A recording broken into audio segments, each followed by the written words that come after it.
MMDC Michael Modern Cage Stand sa Cavite po. Ito na po yung cage ni Boss Tansa na viewing type na Sputnik type.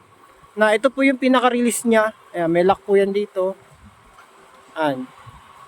Ito po yung lagay ni sunlock. Tapos double trapdoor po siya. Tapos yung isang trapdoor po niya nakatornilyo na lang siya ngayon. Natatanggal na po siya. Tapos ito dati binago namin. Papunta doon yung bukas niya ngayon. Pag ganyan na siya. May lock din naman po yan, ayan o.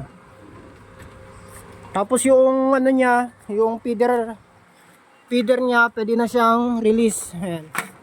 Ang bagong design din. Tapos yung lock niya, upgrade na rin. Hindi na natatanggal yan, nakaganyan na lang yan. Yan.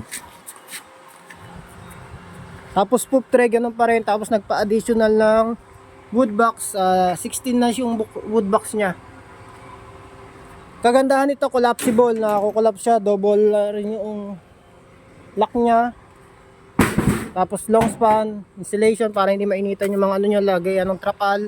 Kagandahan din nito, yung material nito heavy duty na, makakapal na yung steel matting na ginamit. Ayan. Okay na po.